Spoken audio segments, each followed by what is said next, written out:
ಈ ಸಮಾರಂಭದಲ್ಲಿ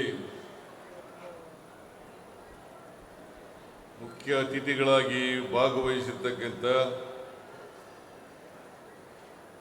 ರಾಜ್ಯದ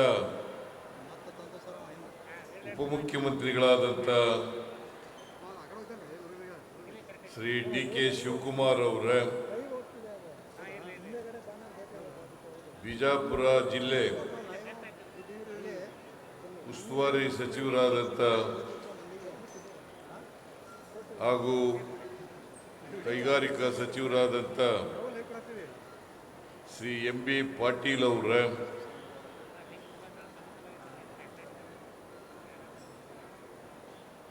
ಈ ಸಮಾರಂಭದ ಅಧ್ಯಕ್ಷತೆ ವಹಿಸಿರ್ತಕ್ಕಂಥ ಶಾಸಕರು ಆದಂಥ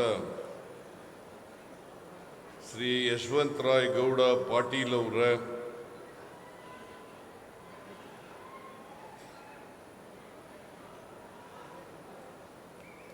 ಸಮಾಜ ಕಲ್ಯಾಣ ಸಚಿವರಾದಂಥ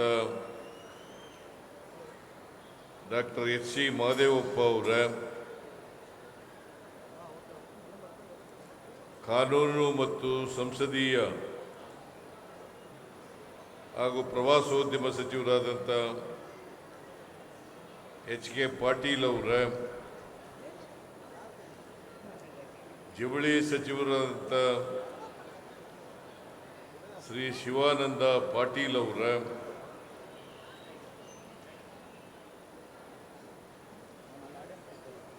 ವೈದ್ಯಕೀಯ ಶಿಕ್ಷಣ ಸಚಿವರಾದಂಥ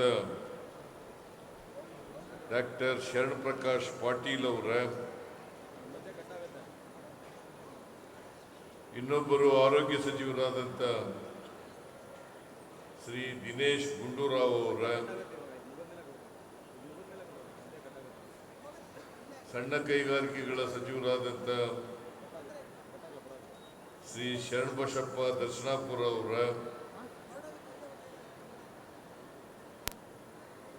ನಾಗಠಾಣ ಶಾಸಕರಾದಂಥ ಶ್ರೀ ವಿಠಲ ಕಟಕಗೊಂಡ ಅವರ,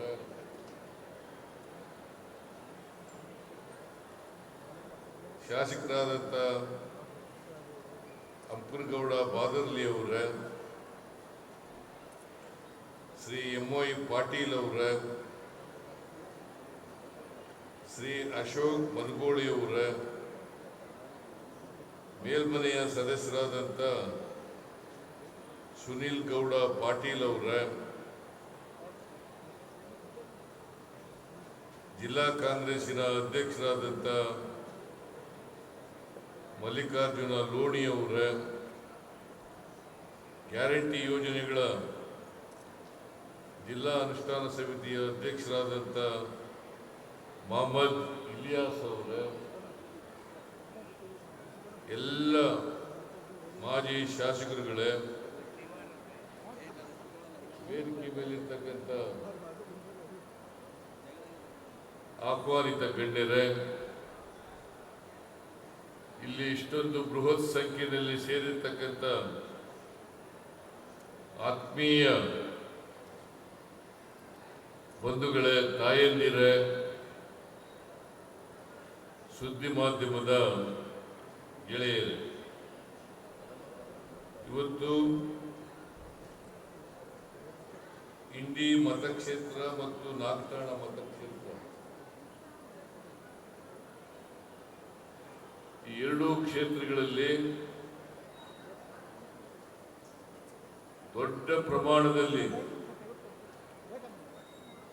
ಅಭಿವೃದ್ಧಿ ಕಾರ್ಯಕ್ರಮಗಳಿಗೆ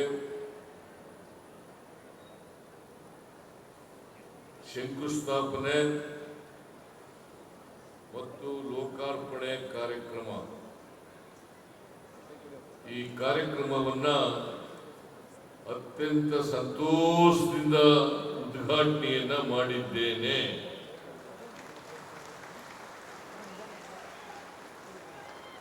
ಇದು ಒಂದು ಐತಿಹಾಸಿಕವಾದಂಥ ದಿನ. ಸುಮಾರು 5,000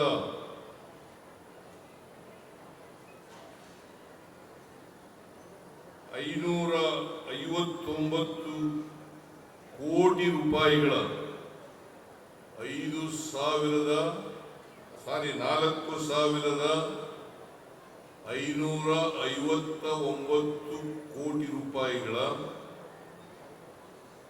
ಶಂಕುಸ್ಥಾಪನೆ ಮತ್ತು ಉದ್ಘಾಟನೆ ಕಾರ್ಯಕ್ರಮಗಳಿಗೆ ಇವತ್ತು ಚಾಲನೆಯನ್ನು ಕೊಡ್ತಾ ಇದ್ದೇವೆ.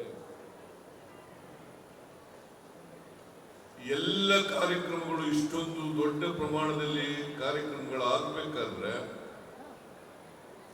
ಶ್ರೀ ಯಶವಂತರಾಯಗೌಡ ಪಾಟೀಲ್ ಶಾಸಕರು ಮತ್ತೆ ವಿಠಲ್ ಅವರಿಬ್ಬರು ಕೂಡ ಕಾರಣಕರ್ತರು ಅಂತಕ್ಕಂಥ ಮಾತುಗಳಿಂದ ಈ ಸಂದರ್ಭದಲ್ಲಿ ಹೇಳಲಿಕ್ಕೆ ಬಯಸ್ತಾ ಇದ್ದಾರೆ. ಎರಡೂ ಕ್ಷೇತ್ರಗಳಲ್ಲಿ ಶಂಕುಸ್ಥಾಪನೆ ಉದ್ಘಾಟನೆ ಆಗ್ತಾ ಇದೆ. ನಾನು ಇಂಡಿಗೆ ಬರ್ತಾ ಇರ್ತಕ್ಕಂಥದ್ದು ಬಹಳ ಸಾರಿ ಬಂದಿದ್ದೀನಿ. ಮುಖ್ಯಮಂತ್ರಿ ಆಗಕ್ಕಿಂತ ಮುಂಚಿತವಾಗಿ ಬಂದಿದ್ದೀನಿ, ಆಮೇಲೂ ಬಂದಿದ್ದೀನಿ, ಚುನಾವಣಾ ಸಂದರ್ಭದಲ್ಲೂ ಕೂಡ ಬಂದಿದ್ದೀನಿ. ನೀವೆಲ್ಲರೂ ಕೂಡ ನನ್ನ ಮನವಿಗೆ ಹೋಗೊಟ್ಟು ಕಳೆದ ಚುನಾವಣೆಯಲ್ಲಿ ಯಶವಂತರಾಯಗೌಡ ಅವರನ್ನ, ವಿಠಲ್ ಅವರನ್ನ ಬಹಳ ದೊಡ್ಡ ಬಹುಮತದಿಂದ ಗೆಲ್ಲಿಸಿಕೊಟ್ಟಿದ್ದೀರಿ. ಅದಕ್ಕೋಸ್ಕರ ನಿಮಗೆ ನಮಸ್ಕಾರಗಳನ್ನ ಹೇಳಲಿಕ್ಕೆ ಬಯಸ್ತಾ ಇದ್ದೇನೆ.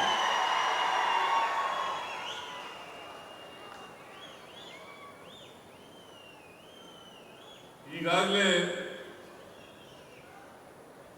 ನಮ್ಮ ಉಪಮುಖ್ಯಮಂತ್ರಿಗಳು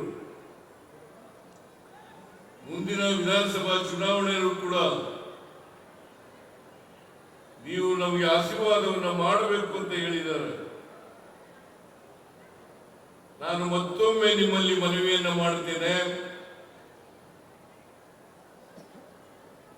ಕರ್ನಾಟಕದಲ್ಲಿರ್ತಕ್ಕಂಥ ಕಾಂಗ್ರೆಸ್ ಸರ್ಕಾರ ಬಹಳ ಪ್ರಾಮಾಣಿಕವಾಗಿ ಅಭಿವೃದ್ಧಿ ಕೆಲಸಗಳನ್ನ ಮಾಡ್ತಾ ಇದೆ. ಇವತ್ತು ಇಂಡಿ ಮತ್ತು ನಾಗಠಾಣ ಮತಕ್ಷೇತ್ರಗಳಲ್ಲಿ 4,559 ಕೋಟಿ ರೂಪಾಯಿಗಳು ಕೆಲಸ ನಡೀತಾ ಇದ್ದಾವೆ ಅಂತಂದ್ರೆ ಈ ಸರ್ಕಾರ ಅಭಿವೃದ್ಧಿ ಪರವಾಗಿರ್ತಕ್ಕಂಥ ಸರ್ಕಾರ ಅಂತಕ್ಕಂಥದನ್ನ ತೋರಿಸುತ್ತೆ. ಇದನ್ನ ನಾವು ಅರ್ಥ ಮಾಡ್ಕೋಬೇಕಾಗ್ತದೆ. ನಮ್ಮ ವಿರೋಧ ಪಕ್ಷದವರು ಕರ್ನಾಟಕದಲ್ಲಿ ಅಭಿವೃದ್ಧಿ ಕೆಲಸಗಳೆಲ್ಲ ನಿಂತೋಗಿದ್ದಾವೆ. ಗ್ಯಾರಂಟಿ ಯೋಜನೆಗಳನ್ನು ಜಾರಿ ಮಾಡಿದ ಮೇಲೆ ಕರ್ನಾಟಕ ಸರ್ಕಾರದಲ್ಲಿ ಹಣ ಇಲ್ಲ.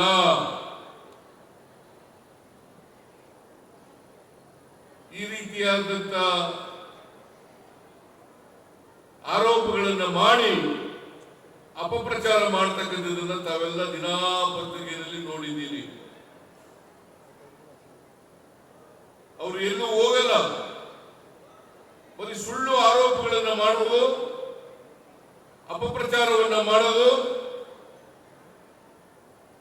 ಬಿಟ್ಟಿ ಪ್ರಚಾರವನ್ನ ಗಿಟ್ಟಿಸ್ಕೊಳ್ತಕ್ಕಂಥದ್ದು, ಈ ಕೆಲಸದಲ್ಲಿ ನಿರತರಾಗಿರ್ತಕ್ಕಂಥದ್ದನ್ನ ತಾವೆಲ್ಲ ನೋಡ್ಲಿಕ್ಕೆ ಸಾಧ್ಯ ಆಗ್ತದೆ. ಇವತ್ತು ಸುಮಾರು 4,157 ಕೋಟಿ 4,157 ಕೋಟಿ ಶಂಕುಸ್ಥಾಪನೆಗೆ ಖರ್ಚು ಮಾಡತಕ್ಕಂಥ ಹಣ 4,157 ಕೋಟಿ. ಮತ್ತೆ ಉದ್ಘಾಟನೆ ಆಗ್ತಕ್ಕಂಥ ಹಣ 401 ಕೋಟಿ. ಒಟ್ಟು 4,559 ಕೋಟಿ ರೂಪಾಯಿಗಳಿಗೆ ಅವ್ರು ಬಂದು ನೋಡ್ಬೇಕು. ಇಲ್ಲಿ ವಿರೋಧ ಪಕ್ಷದವರು ನಾನು ಅನೇಕ ಸಾರಿ ಅವರಿಗೆ ಆಹ್ವಾನ ಕೊಟ್ಟಿದ್ದೀನಿ. ನೀವು ಎಲ್ಲೋ ಕೂತ್ಕೊಂಡು ಸುಳ್ಳು ಅಂತಕ್ಕಂಥ ಕೆಲಸವನ್ನ ಮಾಡಬೇಡಿ. ಜನರ ಮುಂದೆ ಹೋಗೋಣ, ವೇದಿಕೆ ನೀವೇ ತಯಾರು ಮಾಡಿ, ಆ ವೇದಿಕೆಗೆ ನಾನು ಬರ್ತೇನೆ. ಇಬ್ರು ಒಟ್ಟಿಗೆ ಒಂದೇ ವೇದಿಕೆಯಲ್ಲಿ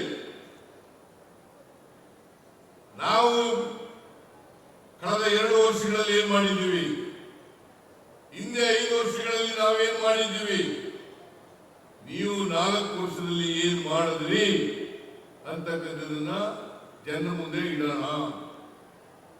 ಇದನ್ನ ಇಟ್ಟರೆ ಜನ ತೀರ್ಮಾನ ಮಾಡಲಿ. ನಾವು ಪ್ರಜಾಪ್ರಭುತ್ವದಲ್ಲಿ ನಂಬಿಕೆ ಇಟ್ಕೊಂಡಿರ್ತಕ್ಕಂಥವ್ರು, ಜನರ ಅಭಿಪ್ರಾಯಕ್ಕೆ ಮನ್ನಣೆ ಕೊಡ್ತಕ್ಕಂಥವ್ರು. ಜನರು ನಾವೇನು ಮಾಡಿಲ್ಲ ಅಂತ ಹೇಳಿದ್ರೆ ನಾವು ತಲೆಬಾಗಿ ಅದನ್ನು ಒಪ್ಕೊಳ್ಳಿಕ್ಕೆ ತಯಾರಾಗಿದ್ದೀವಿ. ನಾವು ಮಾಡಿದ್ದೇವೆ ಅಂತ ಹೇಳಿದ್ರೆ ನೀವು ರಾಜಕೀಯದಿಂದ ನಿವೃತ್ತಿಯನ್ನು ಪಡ್ಕೊಳ್ಬೇಕು ಅಂತಕ್ಕಂಥ ಮಾತುಗಳನ್ನು ಹೇಳಲಿಕ್ಕೆ ಬಯಸ್ತಾ ಇದ್ದೇನೆ.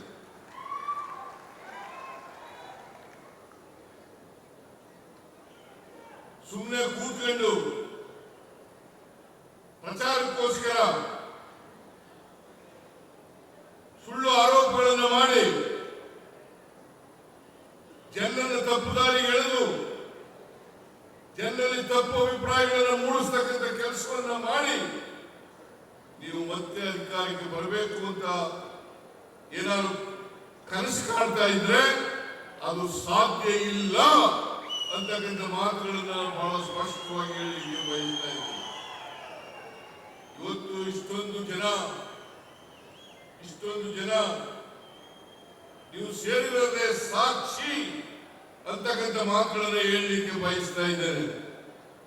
ಯಶವಂತರಾಯ ಗೌಡ ಶಾಸಕರಾಗಿ ಅವರು ಯಾವಾಗಲೂ ನಮ್ಮನ್ನು ಭೇಟಿ ಮಾಡಿದಾಗ ಹೇಳ್ತಾರೆ, ನಮ್ಮ ಕ್ಷೇತ್ರದ ಅಭಿವೃದ್ಧಿ ಮಾಡಿಕೊಡಿ, ನನಗೆ ಯಾವುದೇ ಅಧಿಕಾರ ಬೇಡ, ನನಗೆ ನಮ್ಮ ಕ್ಷೇತ್ರದ ಅಭಿವೃದ್ಧಿ ಆದ್ರೆ, ನಮ್ಮ ಜನರ ಅಭಿವೃದ್ಧಿ ಆದ್ರೆ ನಾನು ಶಾಸಕರಾದಕ್ಕೆ ಸಾರ್ಥಕ ಆಗ್ತದೆ ಅಂತಕ್ಕಂಥ ಮಾತುಗಳನ್ನ ಇವತ್ತು ಯಶವಂತರಾಯ ಗೌಡರು ಪಟ್ಟಿಯನ್ನು ಮಾಡಿದ್ದಾರೆ. ದಯಮಾಡಿ ಇದನ್ನೆಲ್ಲ ಓದ್ಕೋಬೇಕು ನೀವು. ನಾನು ಅದಕ್ಕೆ ಯಶವಂತರಾಯ ಗೌಡರಿಗೆ ಹೇಳಿದೆ, ನಾನು ಇದನ್ನ ಪ್ರಚಾರ ಮಾಡಬೇಕು, ಅಷ್ಟೇ ಅಲ್ಲ ಅಡ್ವರ್ಟೈಸ್ಮೆಂಟ್ ಮೂಲಕ ಕೂಡ ಕೊಡಬೇಕು.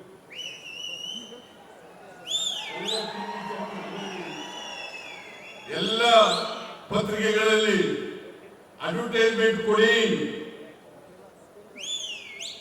ಬರೀ ನೀರಾವರಿ ಯೋಜನೆ ಒಂದಕ್ಕೆ 3,600 ಚಿಲ್ಲರೆ ಕೋಟಿಯನ್ನ ನಾವು ಖರ್ಚು ಮಾಡ್ತಾ ಇದ್ದೀವಿ. 3,600 ಚಿಲ್ಲರೆ ಕೋಟಿಯನ್ನ ನೀರಾವರಿಗೆ ಇಲ್ಲಿ ಖರ್ಚು ಮಾಡ್ತಾ ಇದ್ದೇವೆ. ಇದು ಅಭಿವೃದ್ಧಿ ಅಲ್ವಾ? ಬಿಜಾಪುರ ಇತ್ತ ನಾವು ಬರೋಕ್ ಮುಂಚಿತವಾಗಿ ಇತ್ತೇನ್ರಿ? ಹೇಳಿ ನೀವೇ. ಎಂ.ಬಿ. ಪಾಟೀಲ್ ನಾನು ಹಿಂದೆ ಮುಖ್ಯಮಂತ್ರಿ ಆಗಿರುವಾಗ ನೀರಾವರಿ ಸಚಿವರಾಗಿದ್ರು. ಅವತ್ತು 70,000 ಅಷ್ಟೇ ನೀರಾವರಿ ಆಗಿದ್ದದ್ದು ಇಲ್ಲಿ ಬಿಜಾಪುರ ಜಿಲ್ಲೆಯಲ್ಲಿ. ಸಿದ್ದೇಶ್ವರ ಸ್ವಾಮಿಗಳು ಯಾವಾಗ ಹೇಳ್ತಾ ಇದ್ರು, ಬಿಜಾಪುರ ಒಂದು ಬರದ ನಾಡು ಅಂತ ಹೇಳ್ತಾ ಇದ್ರು. ನಾನು ಅನೇಕ ಸಭೆಗಳಲ್ಲಿ ಅವ್ರ ಜೊತೆಯಲ್ಲಿ ಭಾಗಿಯಾಗಿದ್ದೇನೆ. ಎಂ.ಬಿ. ಪಾಟೀಲ್ ಭಾಗಿಯಾಗಿದ್ದಾರೆ, ಇಲ್ಲಿರ್ತಕ್ಕಂಥ ಅನೇಕ ಜನ ಮಂತ್ರಿಗಳು ಭಾಗಿಯಾಗಿದ್ದಾರೆ. ಅವ್ರು ಹೇಳ್ತಾ ಇದ್ದದನ್ನ ತಾವೆಲ್ಲ ಕೇಳಿದ್ದೀರಿ ಅಂತಕ್ಕಂಥದ್ದು ನನ್ನ ಭಾವನೆ. ಇವತ್ತೇನಾಗಿದೆ, ಇವತ್ತು ಬಿಜಾಪುರ ಜಿಲ್ಲೆ ಬಹುತೇಕವಾಗಿ ನೀರಾವರಿ ಆಗಿರ್ತಕ್ಕಂಥ ನೀರಾವರಿ ಪ್ರದೇಶವನ್ನು ನಾವು ಕಾಣಲಿಕ್ಕೆ ಸಾಧ್ಯ ಆಗ್ತಾ ಇದೆ ಅಂತಕ್ಕಂಥ ಮಾತುಗಳನ್ನು ಹೇಳಲಿಕ್ಕೆ ಬಯಸ್ತಾ ಇದ್ದೇನೆ.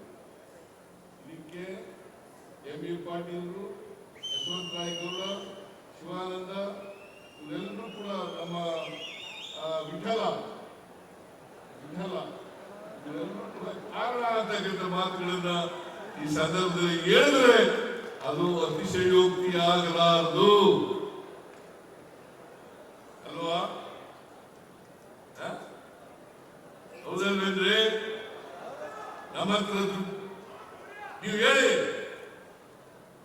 ಹೇಳಲೇ ಕೇಳ್ತೀನಿ ನಾನು. ಯಾಕಂದ್ರೆ ಪ್ರಜಾಪ್ರಭುತ್ವದಲ್ಲಿ ನಂಬಿಕೆ ಇಟ್ಕೊಂಡಿರ್ತಕ್ಕಂಥವ್ರು ನಾವು. ನೀವೇನ್ ಹೇಳ್ತೀರಿ ಹಂಗ ಆ ರೀತಿ ಮಾಡ್ತಕ್ಕಂಥವ್ರು. ಇವತ್ತು ಇನ್ನುಳಿದ ಅನೇಕ ಯೋಜನೆಗಳಿದ್ದಾವಲ್ಲ, ನೀರಾವರಿ ಯೋಜನೆಗಳು, ಎಲ್ಲ ಯೋಜನೆಗಳನ್ನು ಕೂಡ ನಾವು ಮುಂದುವರಿಸಿ ಅವುಗಳನ್ನು ಪೂರ್ಣಗೊಳಿಸತಕ್ಕಂಥ ಕೆಲಸವನ್ನ ಮಾಡ್ತೇವೆ. ಬಿಜಾಪುರ ಜಿಲ್ಲೆಯನ್ನ ಏನು ಬರಡು ಪ್ರದೇಶ ಅಂತ ಕರೀತಾ ಇದ್ರು, ಬರಗಾಲದಿಂದ ಕೂಡಿರ್ತಕ್ಕಂಥ ಪ್ರದೇಶ ಅಂತ ಕರೀತಾ ಇದ್ರು, ಆ ಪ್ರದೇಶವನ್ನ ಹಸಿರು ಎಲ್ಲ ಕಡೆ ಹಸಿರು ಕಾಣ್ತಕ್ಕಂಥ ರೀತಿಯಲ್ಲಿ ಮಾಡ್ತಕ್ಕಂಥ ಪ್ರಯತ್ನವನ್ನ ಮಾಡ್ತೇವೆ ಅಂತಕ್ಕಂಥ